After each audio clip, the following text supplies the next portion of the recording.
अल्लाह जी नेमतुम जो इनाम रमज़ान। अऊज़ु बिल्लाहि मिनश्शैतानिर्रजीम। बिस्मिल्लाहिर्रहमानिर्रहीम। अल्हम्दुलिल्लाहि रब्बिल आलमीन। अस्सलातु वस्सलामु अला अशरफिल अंबियाइ वल मुरसलीन व सल्लल्लाहु अला मुहम्मदिन व आलिहि तय्यबीन ताहिरीन। अम्मा बाद फ़क़द क़ाल सुब्हानहु व तआला फ़िल क़ुरआनिल मजीद वल फ़ुरक़ानिल हमीद व क़ौलुहुल हक़्क़। बिस्मिल्लाहिर्रहमानिर्रहीम। उदख़ुलू अबवाब जहन्नम ख़ालिदीन फ़ीहा फ़बिअस मस्वल मुतकब्बिरीन। नाज़रीन इकराम अस्सलामु अलैकुम व रहमतुल्लाह।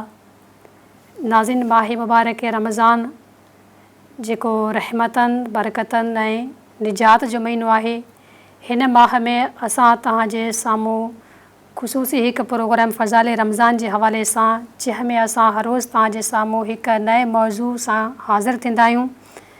अॼु हिकु नए मौज़ू जेको इंतिख़ाब कयो आहे उहो आहे तकब्बुर, वॾाई ऐं ख़ुदिपसंदी।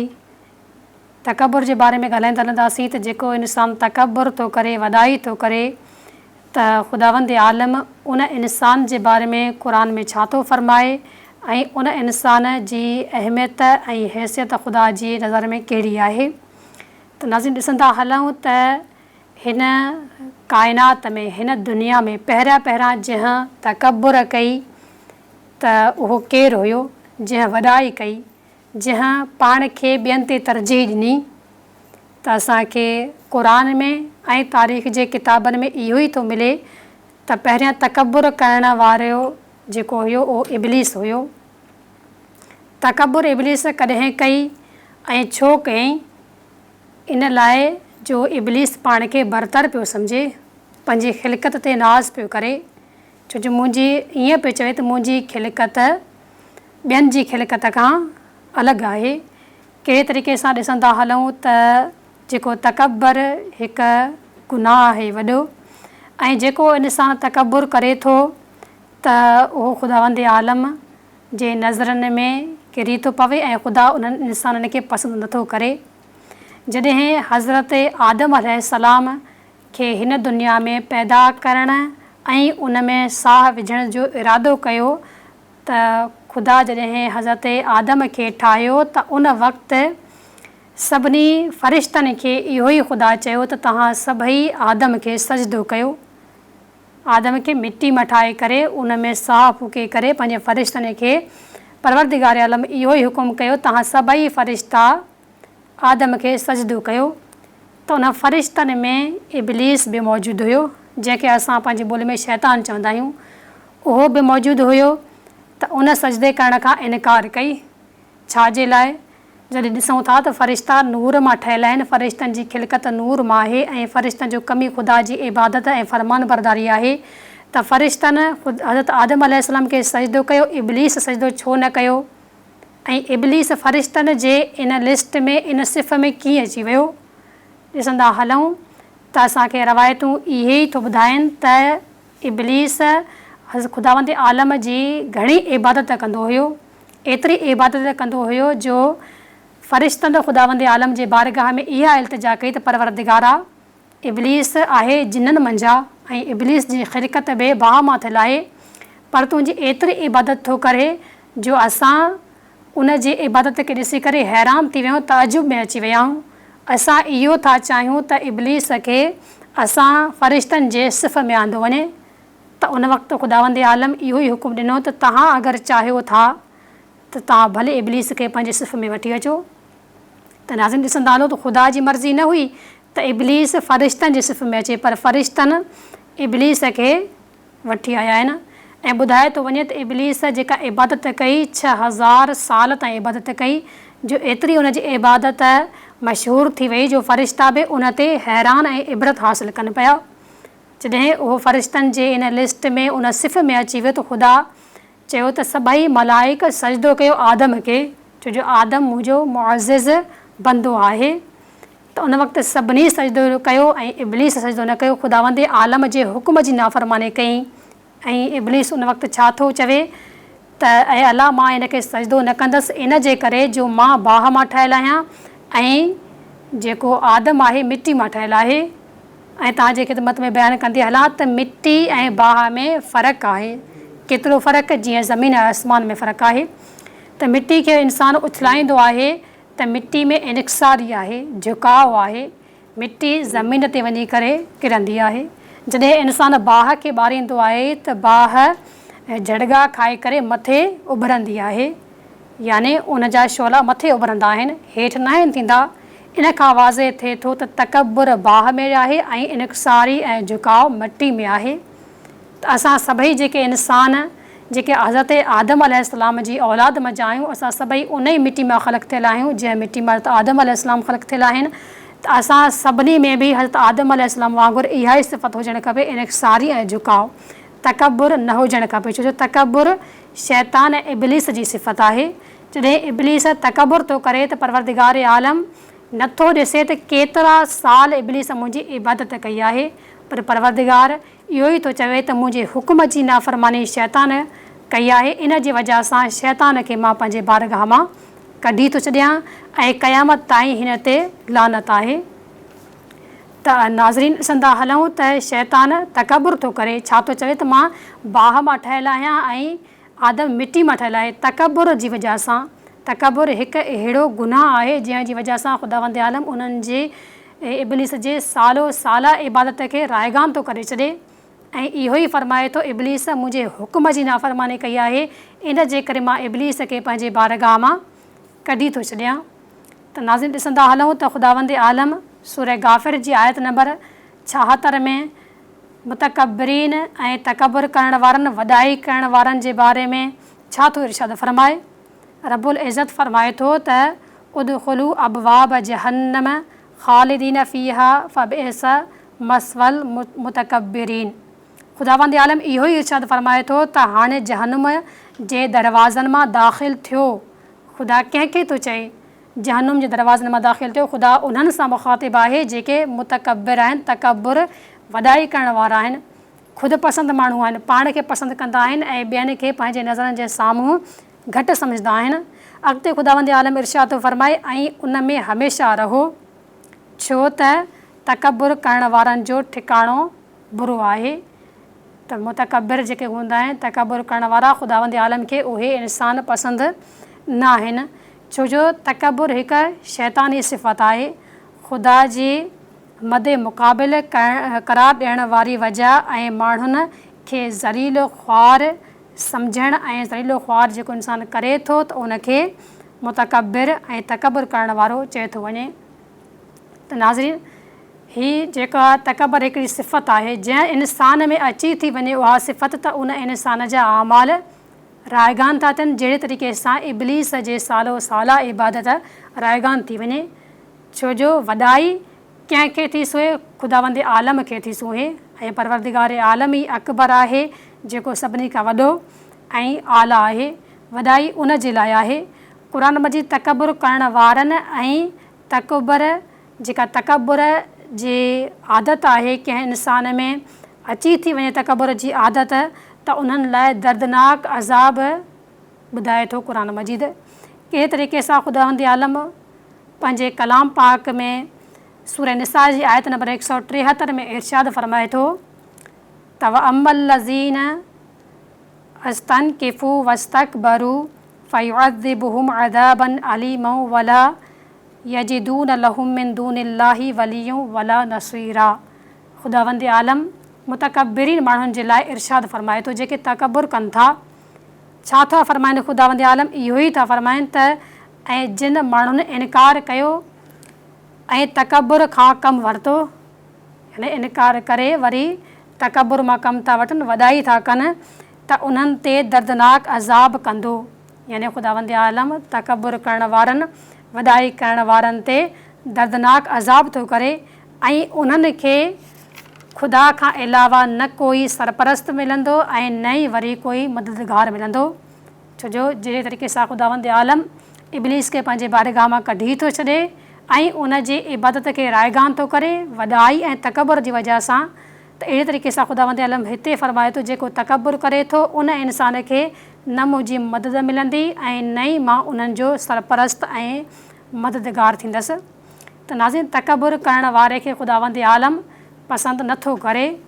क़ुर मजीद में तकबुर करण वारनि खे ख़ुदा जी मोहबत खां ख़ारिज करार ॾिनो वियो आहे, यानी ख़ुदा जे मोहबत जे दायरे मां उहे माण्हू निकिरी था वञनि जेके वॾाई कनि था, जेके ख़ुदि पसंदि आहिनि ऐं ॿियनि खे ज़लील ऐं ज़िलत जे नज़रनि सां ॾिसनि था, पाण खे बुलंद सम्झनि था। त ख़ुदावंद आलम अहिड़नि माण्हुनि खे पंहिंजे मोहबत जे दायरे मां ख़ारिज थो करे छॾे ऐं ख़ुदा जी लानत जा उहे माण्हू मुस्तहिक़ आहिनि। सूरह नहल जी आयत नंबर 23 में ख़ुदावंद आलम इरशाद थो फ़रमाए, छा थो फ़रमाए त इन्नहू ला युहिब्बुल मुस्तकबिरीन। परवरदिगार आलम इरशाद फ़रमाए थो त बेशक हू तकबुर करण वारनि खे पसंदि नथो करे, यानी ख़ुदावंद आलम छा थो फ़रमाए त मां तकबुर करण वारनि खे पसंदि नथो कयां, जेको वॾाई करे थो। छो जो असां सभई जेके बि इंसान आहियूं, जेके मख़लूक़ात आहियूं ख़ुदावंद आलम जा, जेके इंसान अशरफल मख़लूक़ात आहियूं, असां सभिनी जी खिलकत मिटी मां थियल आहे ऐं मिटी जी सिफ़त इहा आहे, तव्हांजी ख़िदमत में बयानु करे चुकी आहियां, जॾहिं इंसान मिटी खे खणी करे उछलाए थो त मिटी मथे उॾरे नथी। मिटी में इहा सिफ़त आहे जो मिटी हेठि ज़मीन ते किरे थी, यानी इन मां साबित थिए थो मिटी में इनकसारी ऐं झुकाव आहे ऐं इब्लीस ऐं शैतान में वॾाई ऐं बुलंदी ऐं तकबुर आहे।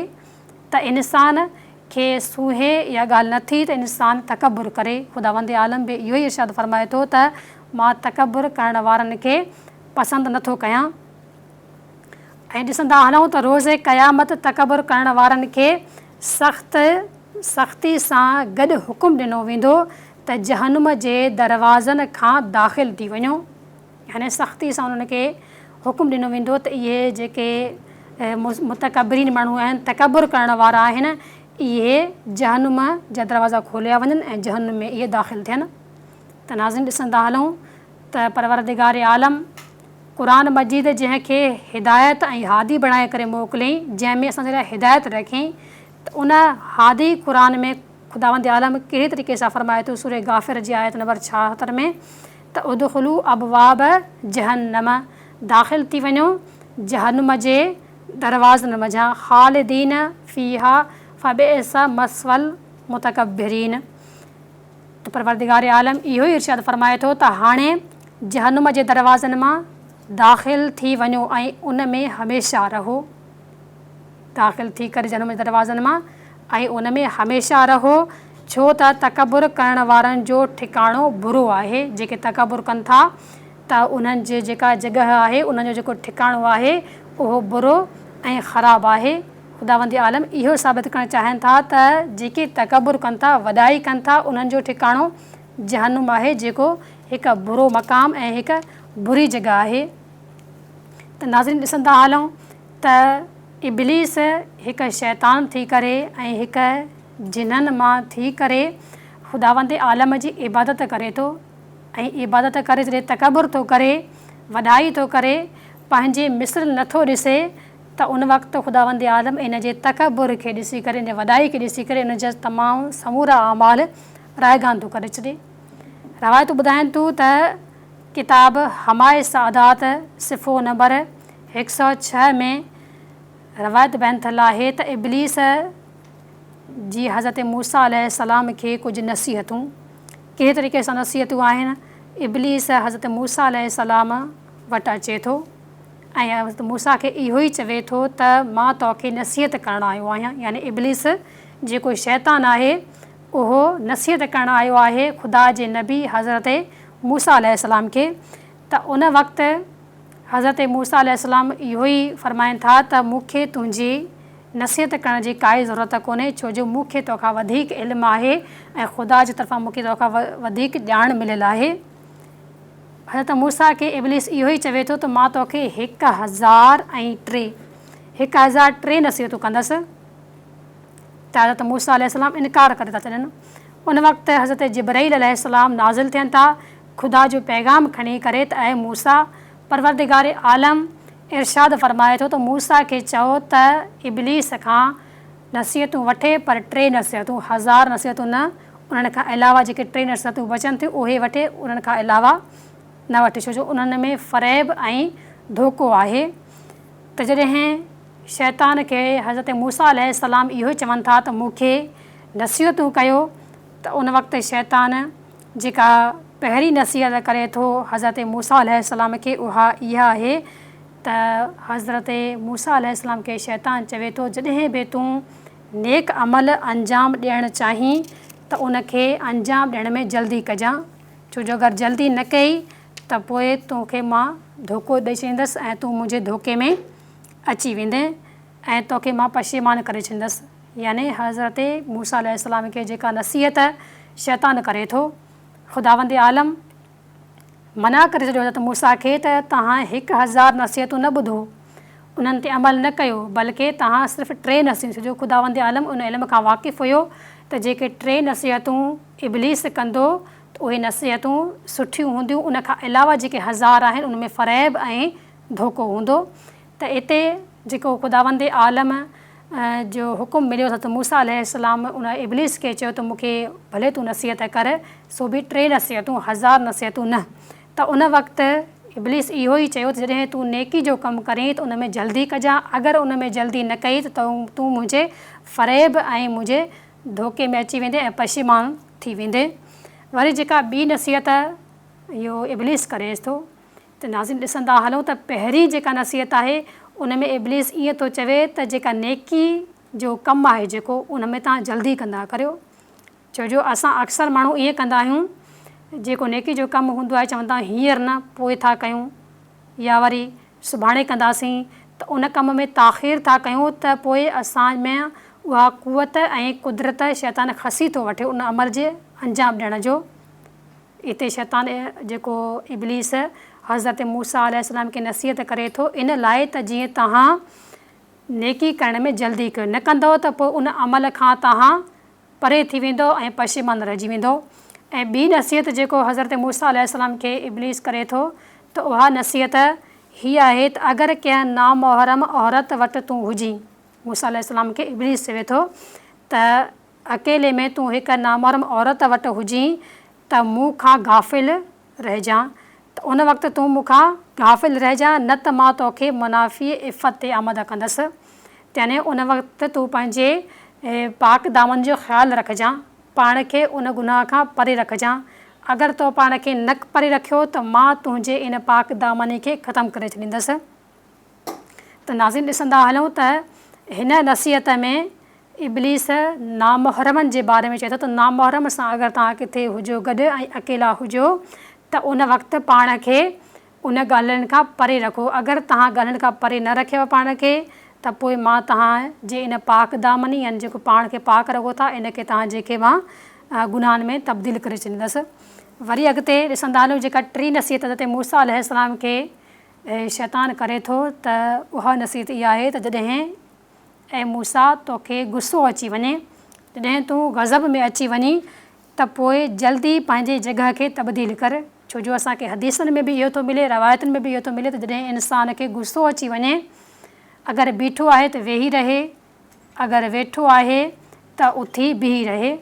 त हिते हज़रत मूसा अलैहिस्सलाम खे इब्लीस इहो थो चवे त जॾहिं तोखे गज़ब अची वञे, गुस्सो अची वञे त उन वक़्तु जिते वेठो आहीं उतां पंहिंजी जॻह खे तब्दील करे छॾ, न त फितने जो सबबु बणिजी वेंदे। अगरि तो इन ॻाल्हि जी परवाह न कई यानी पंहिंजे जॻह खे तब्दील न कई, उते जिते गुस्सो आयो अथई, गज़ब आयो अथई, पंहिंजे जॻह खे तब्दील न कई त पोइ तूं जेको आहे सो इन खां गुनहगार थी वेंदे ऐं फितने जो सबबु बणिजी वेंदे, यानी फितनो फ़साद बर्पा करे वेंदे। छो जो अक्सर इंसान जंहिंखे गुस्सो ईंदो आहे त गुस्से में इंसान पंहिंजे दिमाग़ ते कंट्रोल नथो करे सघे, पंहिंजे ज़बान ते बि कंट्रोल नथो करे सघे। त हिते इन नसीहत में शैतान ईअं थो चवे त तूं उतां पंहिंजी जॻह खे तब्दील कर त जीअं तुंहिंजो उहो गुस्सो ख़तमु थी वञे। हाणे जॾहिं ॾिसूं था त जॾहिं ख़ुदावंद आलम जे हुकुम सां हज़रत मूसा अलैहिस्सलाम इब्लीस जूं इहे 3 नसीहतूं ॿुधियूं आहिनि त उन खां बाद में इब्लीस छा थो चवे, इहो ई चवे थो हज़रत मूसा अलैहिस्सलाम खे त हाणे तव्हां मुंहिंजूं 3 नसीहतूं ॿुधियूं आहिनि, त हाणे तव्हां ते मुंहिंजो इहो फ़र्ज़ु आहे त तव्हां ख़ुदावंद आलम जे बारगाह में मुंहिंजे लाइ सवालु कयो। छा जो सवालु? त ख़ुदावंद आलम मूंखे माफ़ु करे छॾे, मूंखे बख़्शे छॾे। त हज़रत मूसा अलैहिस्सलाम शैतान जो इहो सवालु ॿुधी करे ख़ुदावंद आलम जे बारगाह में मुतालिबो थो करे त परवरदिगार शैतान खे माफ़ु करे छॾे। त उन वक़्तु ख़ुदावंद आलम इरशाद फ़रमाए थो त शैतान खे माफ़ु करण जी शर्त इहा आहे त हू हज़रत आदम अलैहिस्सलाम जे क़बर ते वञे ऐं उन जे मिटी ते सजदो करे त मां उनखे माफ़ु करे छॾींदसि। त नाज़रीन ॾिसंदा हलूं त हिते इब्लीस तॾहिं बि मना थो करे। छा थो चवे त ऐं मूसा मां त उन वक़्तु जॾहिं आदम ज़िंदा हुयो तॾहिं सजदो न कयोमांसि, हाणे त मरी वियो आहे, हाणे मां कीअं उन जे सोबी क़बर जे मिटी ते सजदो कंदसि, मां उन जे क़बर जे मिटी ते सजदो न कंदसि। त नाज़रीन हिते ख़बर पई त जंहिंमें अगरि तकबर जी सिफ़त हूंदी आहे, भले पाण खे केॾो न भलो साबित करे या पंहिंजी बख़्शिश करण जी कोशिशि करे, पर तकबर जेका सिफ़त इंसानु अपनाए छॾींदो आहे त उन मां निकिरणु मुहाल थी वेंदो आहे ऐं मुश्किल थी वेंदो आहे। जहिड़े तरीक़े सां इब्लीस में जॾहिं तकबर जी सिफ़त मौजूदु हुई त आख़िर वक़्त ताईं ऐं अञा ताईं उन में उहा तकबर जी वस्फ़ ऐं सिफ़त मौजूदु आहे। जो हिन रवायत में हज़रत मूसा अलैहिस्सलाम ख़ुदावंद आलम फ़रमायो त इब्लीस खे चओ त हज़रत आदम अलैहिस्सलाम जे क़बर ते वञी करे सजदो करे, ऐं इब्लीस इहो ई पंहिंजे मुतकबिराना अंदाज़ सां ऐं तकबुर सां चयो त मां आदम जॾहिं ज़िंदा हुयो तॾहिं उनखे सजदो न कयो, हाणे त उहो मरी वियो आहे ऐं सो बि उन जे क़बर जे मिटी ते मां कीअं सजदो कंदसि। त इब्लीस जेको हुन महिल ताईं पंहिंजे तकबुर ते अकड़ी बीठो हुयो, इब्लीस चयो त मां उन वक़्तु आदम खे सजदो न कयो ऐं हाणे मां कीअं कंदसि। त यानी इहो इब्लीस में तकबुर ऐं वॾाई मौजूदु हुई जेका हुनखे ॿिए जे साम्हूं झुकण खां रोके पई। त नाज़रीन जंहिंमें बि वॾाई ऐं तकबुर मौजूदु हूंदी त उहो इंसान में इनक़सारी ईंदी कोन, उन में झुकाव, उन में तवाज़ो ईंदो ई न।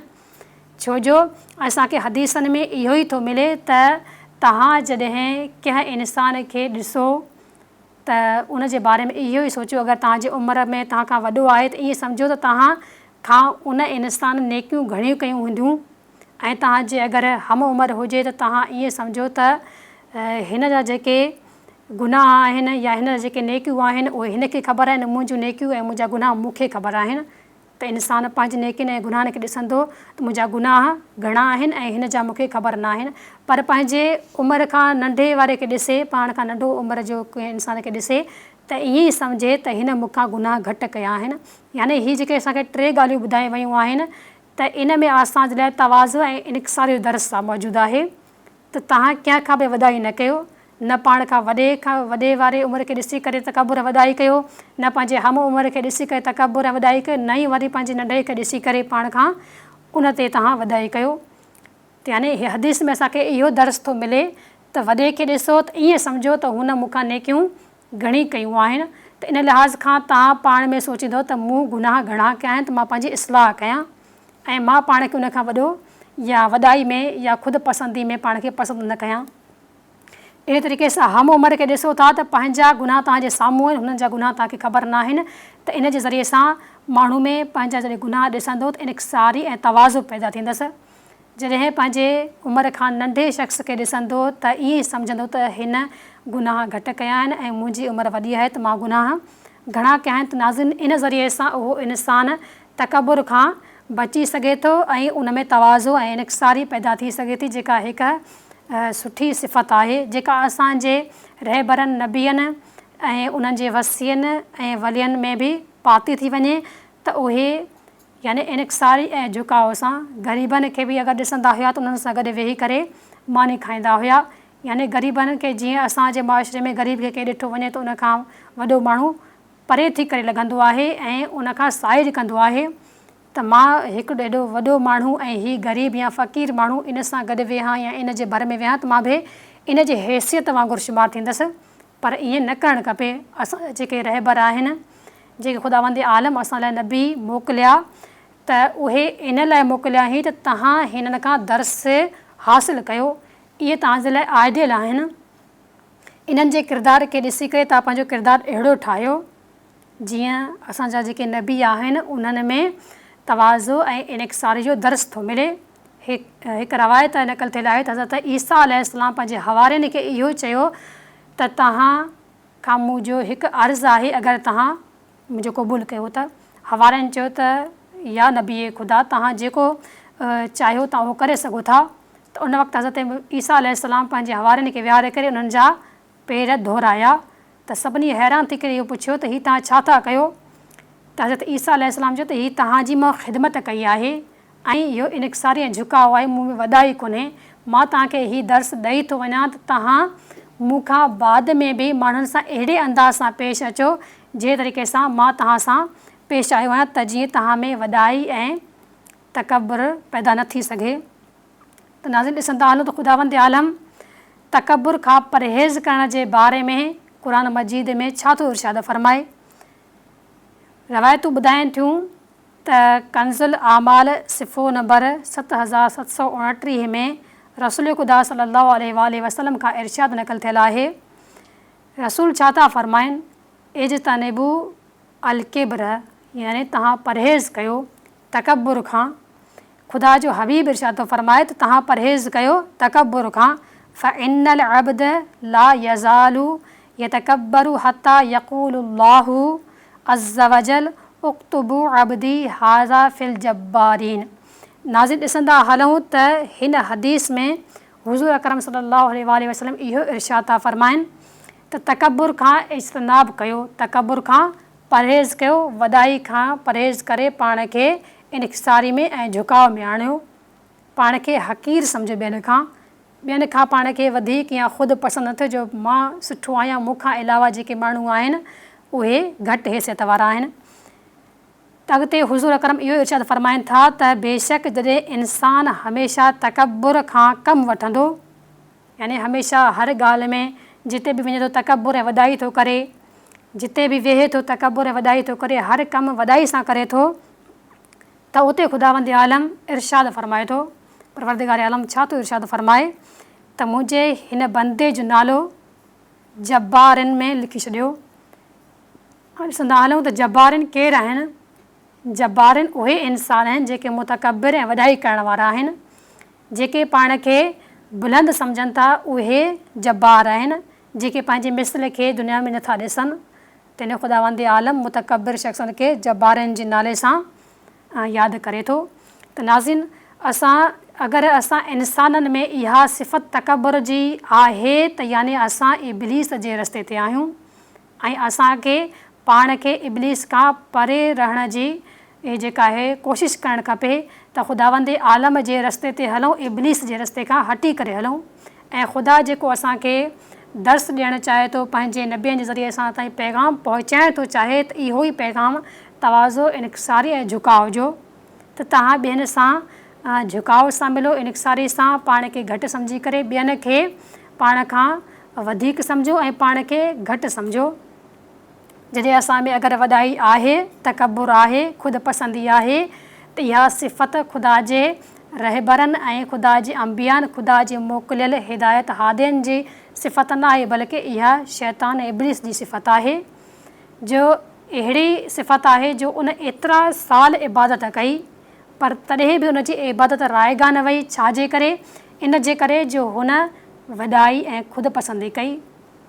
इहो ई चए पियो त मां बाहि मां ठहियलु आहियां ऐं इहा आदम मिटी मां ठहियलु आहे, यानी पाण में आदम में फ़र्क़ु विधई। जॾहिं त इब्लीस जिननि मंझि आहे ऐं आदम इंसाननि मंझि आहे, ऐं इंसाननि खे ख़ुदावंद आलम अशरफुल मख़लूक़ात कयो आहे, यानी सभिनी मख़लूक़ात में जेको अशरफ तरीन मख़लूक़ आहे उहो इंसानु आहे। ऐं इंसान खे सजदो करण खां इब्लीस मना कयो त ख़ुदावंद आलम इहो ई फ़रमायो त ऐं इब्लीस ऐं शैतान मुंहिंजी लानत तो ते क़यामत ताईं आहे ऐं तूं मुंहिंजे बारगाह मां निकिरी वञ। यानी ॾिसंदा हलूं त हीअ हिकु तकबर सिफ़त जेके असां पंहिंजी ज़िंदगी में हल्को था सम्झूं, आसान था सम्झूं, इन जी वजह सां ख़ुदा जे बारगाह मां, फ़रिश्तनि जे सिफ़नि मां, नमाज़िन जे लिस्ट मां इहो इब्लीस खे कढियो थो वञे।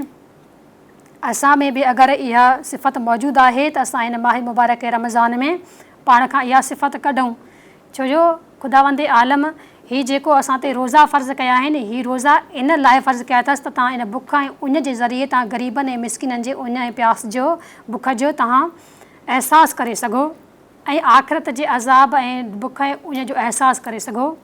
त नाज़रीन, अगरि असां में तकबुर ऐं वॾाई आहे त असां ग़रीबनि जो ऐं मिसकिननि जो अहसासु नथा करे सघूं, त असांखे खपे त असां हिन माही मुबारक रमज़ान जेको फ़ज़ीलतनि बरकतनि ऐं रहमतनि जो महीनो आहे, जेको ख़ुदा जे तरफ़ां हिकु रहमत ऐं हिकु मग़फ़िरत जो ज़रियो आहे, इन माह में असां पाण खां इहा इब्लीसियत वारी सिफ़त कढूं, इहा शैतान वारी सिफ़त कढूं।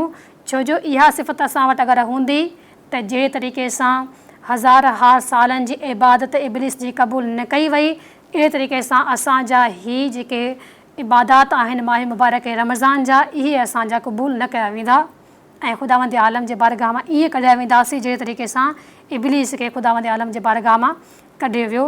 त नाज़रीन, असां खे हिन माह मुबारक रमज़ान में हिकु अहिड़ो दर्स थो मिले जो असां अगरि उन दर्स खे पाण में अपनाए छॾियूं, यानी कहिड़ो दर्स त असां पाण मां वॾाई ऐं तकबर खे कढूं त जीअं असां हिन माह मुबारक रमज़ान मां फैज़याब थी सघूं, पंहिंजा आमाल क़बूल कराए सघूं। छो जो इब्लीस त मशहूरु हुयो फ़रिश्तनि में बि इबादत करण में, ऐं फ़रिश्ता इहो ई चवंदा हुया त ऐं इब्लीस तूं असांजे साम्हूं मिंबर ते वेह ऐं असांखे दर्स ॾे, छो तो वटि इल्मु घणो आहे, तो वटि ॼाण घणो आहे। यानी उहे फ़रिश्ता जेके ख़ुदा जी हमद ऐं तस्बीह लाइ ख़ल्क़ कया विया, उहे इब्लीस जो दर्स ॿुधनि पिया आहिनि। इब्लीस एतिरे मक़ाम ते पहुतल हुयो, एतिरी इबादतूं करे चुको हुयो, पर इन जे बावजूद बि जॾहिं तकबुर थो करे, वॾाई थो करे, ख़ुदि पसंदी थो करे त मां बाह मां खिलकल आहियां, मुंहिंजी खिलकत आदम जी खिलकत खां अज़ीम आहे, त ख़ुदावंद आलम उन जी इबादत खे रायगान करे ऐं पंहिंजी बारगाह मां इब्लीस खे कढे थो छॾे। त नाज़रीन, अगरि असां हिन माह में अची करे, जेको माह जंहिंजे बारे में हदीसनि में मिले थो त हिन माह में जेको इंसानु अचे थो उहो पाण खे हिन माह में पाको पाकीज़ा करे गुनाह बख़्शराए ऐं हिन महीने में इबादतूं अंजाम ॾेई करे निकितो त उहो ख़ुशनसीब इंसानु आहे ऐं कामयाबु इंसानु आहे। ऐं हिन महीने में जेको पंहिंजा गुनाह बख़्शण नथो सघे, हिन मां फ़ाइदो हासिलु नथो करे सघे हिन गनीमत वारे महीने मां, त उहो इंसानु बदबख़्त ऐं बद अंजाम आहे। त अगरि असां में उहा इब्लीसियत वारी सिफ़त अञा बि मौजूदु आहे, त यानी असां हिन माह मुबारक रमज़ान में कुझु हासिलु न करे सघिया आहियूं ऐं पंहिंजा इबादतूं बि असां ऐं पंहिंजूं नमाज़ूं बि असां रायगान करे छॾींदासीं। त नाज़रीन, हिन माह मुबारक रमज़ान जे हिन प्रोग्राम में असांजी ख़ुदावंद आलम खां इहा ई दुआ आहे त परवरदिगार आलम असां सभिनी मोमिननि ऐं मोमिननि मां हिन फ़ज़ीलत वारे महीने में, हिन फ़ज़ीलत भरियलु रातिनि जे सदिक़े में असां सभिनी मां इब्लीसियत ऐं शैतान जी सिफ़त खे कढे छॾे ऐं असां सभिनी खे ख़ुदावंद आलम जे रहबरनि नबियनि ऐं जेके असांजा आइडियल आहिनि उन्हनि जे सीरत ते अमल करण जी तौफ़ीक़ इनायत करे। छो जो असां में अगरि इब्लीस जी सिफ़त हूंदी त असां ख़ुदावंद आलम जे नेक बंदनि में शामिलु न थी सघंदासीं ऐं असांजूं इबादतूं बि क़बूल न वेंदियूं जहिड़े तरीक़े सां इब्लीस जूं इबादतूं रायगान कयूं वियूं। त नाज़रीन, ख़ुदावंद आलम असांखे पंहिंजे शुक्र करण वारनि बंदनि ऐं इनक़सारी करण वारनि बंदनि, झुकाव वारनि बंदनि में शामिलु करे हिन माह मुबारक रमज़ान जे जेके इबादतूं आहिनि, दुआऊं आहिनि, उन्हनि खां असांखे फैज़ाब करण जी तौफ़ीक़ इनायत करे।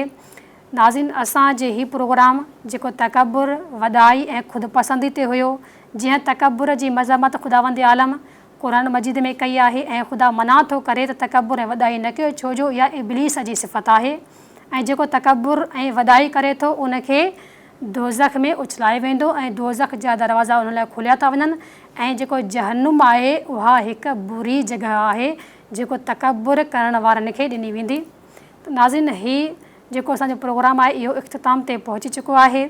असां नेक्स्ट प्रोग्राम में हिकु नए मौज़ू सां तव्हांजी ख़िदमत में हाज़िर थींदासीं। असांखे इजाज़त ॾियो। अस्सलामु अलैकुम वरहमतुल्लाहि वबरकातुहू।